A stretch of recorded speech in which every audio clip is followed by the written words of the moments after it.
São convidados desta edição António Gomes Mota e também Patrício Trovoada, ex-primeiro-ministro de São Tomé e Príncipe, convidado especial desta edição, e também Vítor Gonçalves e Diogo da Silveira. Agradeço aos quatro a vossa presença.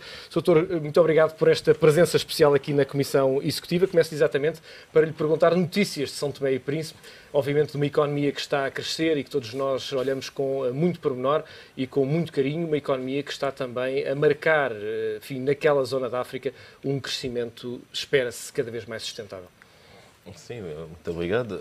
São Tomé e Príncipe, eu creio que inscreve-se naqueles países com fracos rendimentos, mas que têm razoavelmente resistido à crise, não é? Este ano, eu penso que o país estará por volta de 5% a nível do crescimento. É verdade que eu acho que um fator de resistência à crise é a fraca integração à economia global, não é? Há alguns setores que vão sofrer, como o turismo, porque até então o nosso turismo foi sempre orientado para Portugal. Mas a nível da agricultura, as coisas, nomeadamente o cacau, as exportações vão bem. Nós fizemos um grande esforço a nível da qualidade, não da quantidade.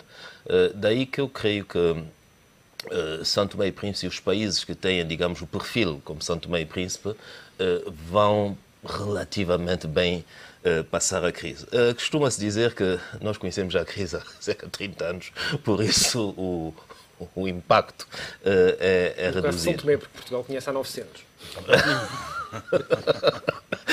Não, mas o que eu queria, sobretudo, dizer aqui, dando o exemplo de São Tomé e Príncipe, mas não só, é que, no geral, o continente africano tem resistido melhor à crise, um pouco através daqueles que tinham reservas políticas orçamentais, não é? Um pouco devido a algumas reformas que foram feitas, impostas um pouco pelo FMI já há cerca de 20 anos, um pouco também devido à diversificação das exportações. Há países que ultimamente viraram-se para os BRICS em termos de exportação, por isso aguentaram melhor o impacto da crise, e há outros que estão a sofrer porque a nível das exportações estavam muito integrados aos mercados ocidentais, principalmente a África do Sul, sem falar daqueles que estão em grandes situações de instabilidade, como os países do Maghreb, que vão continuar a sofrer por alguns anos ainda. Doutor Patrício Trovoada, quando olhamos para São Tomé e Príncipe, há um conjunto de oportunidades que vemos neste país. Há um porto de águas profundas, há um mercado muito grande, muito próximo de São Tomé. Muitas vezes olhamos para o mercado de São Tomé próprio e é um mercado pequeno, mas esquecemos que à volta, a 1h30, temos 350 milhões de pessoas ali à volta. Sim, de facto, é o case study que eu tive como governante. Dizer, nós temos um país aberto, uma democracia, telecomunicações, 3G, amanhã 4G, e a população reclama. Está no mundo. Bom, só que o mercado não sustenta a expectativa da população. Daí que nós olhamos à volta e vemos que, como disse, a menos de 1h30 de voo, nós temos um mercado de 340 consumidores. Milhões. Quer dizer, temos a América ou Europa a 1h30 de São Tomé e Príncipe. Mercado em que países, alguns estão a crescer 2 dígitos, em que quase todos os minérios que o mundo desenvolvido necessita estão lá. 5 milhões de barris de petróleo são exportados todos os dias dessa região. E o que é que falta? Falta infraestrutura, falta uma boa logística e falta integração de mercados. Bom, daí que nós estamos convencidos que sim, esse modelo funciona para atrair capitais, não é? Para atrair o know-how, não é? Porque há uma questão também que não se percebe muito bem aqui em Portugal e em outros países europeus, é que quando se fala do financiamento, porque as empresas vão e depois têm um problema de financiamento, os bancos portugueses não acompanham, como é que fazem? Mas hoje também a própria África está a criar mecanismo de sustentar esse esforço de capital. Nós temos os fundos soberanos, que estão hoje a nascer em quase todos os países, nomeadamente as potências do petróleo. Nós temos private equity funds, que estão a ser estruturados a partir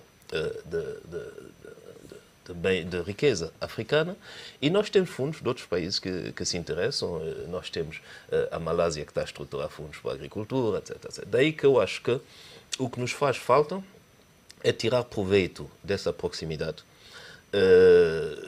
Eu tomo o caso de Moçambique. Moçambique tem vindo a estar, enfim, no mapa hoje, nomeadamente a nível do gás, a nível do carvão, etc. Mas Moçambique e Tanzânia, que nós reconhecemos, são países que vão puxar a África do Leste e o Quênia, se as eleições correrem bem, tem um grande problema de infraestrutura. Bom, se nós olharmos os ativos a nível do carvão, por exemplo, a BHP, a Vale Rio Doce, etc., a pessoa pode perguntar, mas por que eles estão com esses ativos quando sabemos que estamos a precisar de 600 km de linha férrea, estamos a precisar de energia, estamos a precisar de uma série de coisas. Eu acho que é preciso nós entendermos isso na globalidade. E o problema do financiamento tem que se resolver, é evidente, mas se nós olharmos isso no seu todo e se nós falarmos dessa questão e se nós nos debruçarmos sobre essa questão e se os políticos, porque no fundo eu estou a defender a África, sou africano, não tem outra coisa que a África, mas a África a nível mundial, nas trocas comerciais, 3%, não é? Bom, é evidente que quando se vai para o G20 temos outros problemas que falar da África, mas se nós olharmos isso ao nosso nível, Portugal, África, eu penso que se nós olharmos a nível micro ou a nível individual, a nível do plano estratégico de algumas empresas, ou a nível de produto, não é? Estratégia em relação a determinados produtos, eu acho que a África é um continente do futuro e que pode encontrar os meios financeiros de sustentar o seu desenvolvimento nos próximos anos. Dizia-me destes dias um empresário que tem negócios em São Tomé que o crédito é relativamente fácil de encontrar, os bancos têm liquidez e que as taxas andam nos 3,5%, 4 e pouco por cento. Sim, São Tomé e Príncipe um pouco mais hoje devido ao risco, mas a abrir o mercado, como eu disse, para a sub-região, vai cair. E eu vejo países vizinhos de São Tomé e Príncipe em que nós estamos com juros em operações por volta de 4,5%, 5%. Nós temos bancos extremamente líquidos que não conseguem aplicar devido ao risco empresarial, porque o tecido empresarial ainda não está preparado. Mas se nós atrairmos, de facto, esse tecido empresarial novo, e eu defendo sempre que Portugal, a nível da média e da pequena empresa, tem realmente aqui uma mais-valia. Nós conseguiremos. Eu quero frisar um aspecto interessante, é que mesmo as empresas com grande intensidade capitalística encontra-se muita mão de obra que é portuguesa. Nós, em empresas que é bastante interessante. Nós temos, os italianos são bons também na pequena e na empresa familiar, etc. Mas nós vemos nas prestações de serviço a nível da indústria petrolífera, há muitos patrões italianos, mas há também muita mão de obra que é portuguesa, no catering e nas outras coisas. Daí que eu acho que devemos promover um pouco mais, não é? Eu defendo uma necessidade Existe a ligação afetiva, histórica, cultural, mas devemos promover o business, quer dizer, devemos entrar nos detalhes e ver quais são os segmentos em que nós podemos trabalhar com proveitos mútuos. Como é que o senhor, que teve responsabilidades governativas no país, foi também responsável pela política externa, passa grande parte do tempo a viajar pelo mundo, vê o que se está a passar neste momento na Europa? Vi, mas, sabe, qual é a minha impressão de fora? Bom, primeiro, dizer que o povo português é um grande povo. É um grande povo, grande capacidade de encaixe. Eu acho que a questão de saber se viveu acima ou não das possibilidades não interessa. Porque, de todas as maneiras, se temos que reconhecer isso, o que eu noto é que o povo português está pronto a sacrifícios. Mas, como em tudo, é preciso dosear, é preciso sabermos devemos conhecer qual é a qualidade da despesa e onde é que se deve realmente poder cortar. E depois há um outro problema. Nós, em África, advogamos que há uma necessidade de profissionalização dos políticos.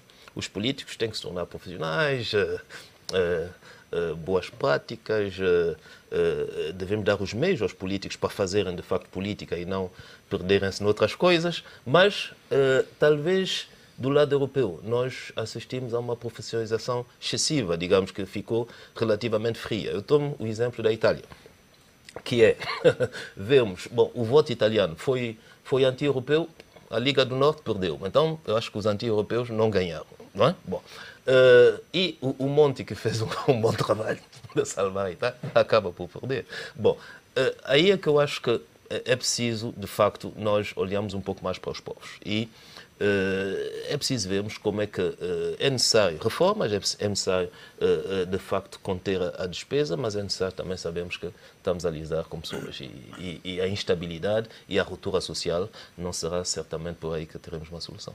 Eu não resisto, antes de irmos para o intervalo, e estamos mesmo em cima da hora, mas não resisto há uns tempos um empresário moçambicano, enfim, do qual sou amigo, mas dizia-me que não entende muitas vezes porque é que os europeus, e no caso mais concreto Portugal, estão permanentemente a falar de crise, e ele dizia-me: nós vivemos sempre com muito menos dinheiro, com muito pouco dinheiro, mas sempre acreditamos que íamos conseguir dar essa volta.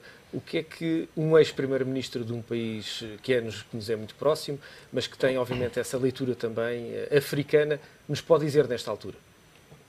Sobre essa capacidade de emoção e de nos fazer sonhar.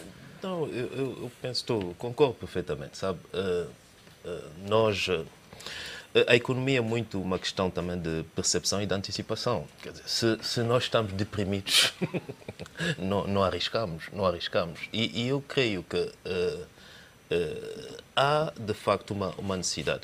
Eu penso que no último Davos, este ano, começou-se a falar um pouco disso.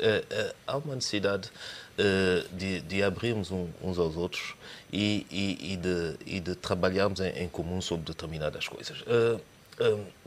Eu, às vezes, quando cruzo-me com alguns grandes grupos mundiais, grandes players, sobretudo nas indústrias extrativas, eles falam muito pouco da África. Há um secretismo, mas muitos dos resultados que eles fazem vêm da África, quer dizer. E isso é que nós temos que ultrapassar. Se nós tomamos o manganese, por exemplo, o manganese é fundamental na indústria. 80% das reservas mundiais de manganese estão entre 2 ou 3 países africanos. 20% a Austrália. Bom, onde é que vamos fazer a cotação de manganese? Quem é que domina o mercado de manganese? Bom, enquanto que nós estamos disponíveis para trazer outros players, não é? Bom, o que é preciso é eu não diria vulgarização, mas um pouco mais de democratização quando estamos a falar desses aspectos. O outro problema que eu acho também fundamental, e volto um pouco a insistir nisso, é que fala-se dos números, fala-se de Bruxelas, fala-se de Bretton Woods, bom, mas é preciso olhar para as pessoas e nós talvez em África temos um pouco mais essa sensibilidade de olhar para as pessoas.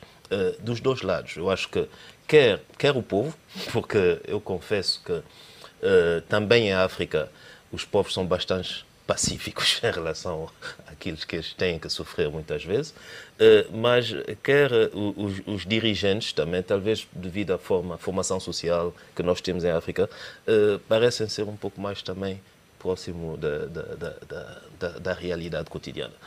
Há algo que eu sinto às vezes um pouco de desumano a nível da liderança ocidental e que é preciso quebrar e eu acho que está-se a ver através desses movimentos todos que é preciso dentro da sociedade reaver um diálogo. Doutor Patrício Trovoada, para terminar, uma nota positiva que eu acho que vai marcar muito aquela que é a nossa geração, a minha geração também, que é olhar para a África nos próximos 10, 15, 20 anos e ver que a África tem a possibilidade de ser um exportador de produtos alimentares, algo que há umas décadas atrás era perfeitamente impensável. É um dos grandes recursos também a terra. Juntamente com o Brasil, a África é a zona, a mancha de terra de produtos agrícolas que está por explorar. Sim, eu acho que sim. Eu só quero dizer que concordo plenamente. É preciso dar um pouco mais de trabalho, saber onde é que se tem que se cortar. Eu vejo em África, por exemplo, o serviço público é tão péssimo que as pessoas estão prontas a pagar para o serviço público. Não querem gratuito, querem qualidade de serviço. Bom, por isso é que, se nós olharmos Por exemplo, a despesa que nós temos muitas vezes é bens e serviços na administração. Papel, tinteiros, computadores que não servem para nada, etc. Bom, é preciso saber onde é que se vai cortar. Eu no meu tempo, proibi os carros do Estado depois das 19 horas. Reduzi a fatura de 50% e os funcionários do Estado começaram a comprar carros no stand de automóveis. Por isso, está a ver, cortamos 50% de combustível e o setor privado vendeu mais carros. E carros económicos e menos poluidores. Porque o Estado só tinha carros a poluir e grandes cilindradas. Bom, daí que eu creio que devemos ser otimistas, é preciso trabalhar-se um pouco mais, dialogar-se um pouco mais. E em relação à África, eu acredito que a agricultura, de facto, os próximos 20, 30 anos é onde devemos apostar. Primeiro, porque a instabilidade em África vem sobretudo da segurança alimentar. Muitas crises tiveram a sua origem, a crise da fome. É preciso resolver-se esse problema, mas não só.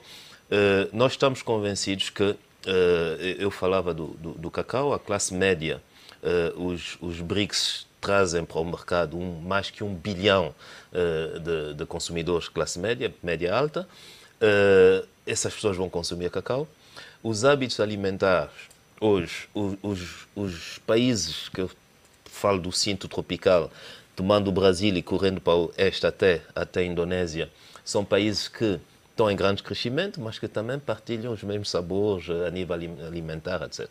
Por isso, nós reinventamos a rota da pimenta e eu estou convencido que o continente africano hoje tem mais de 580 milhões de terras disponíveis para a agricultura.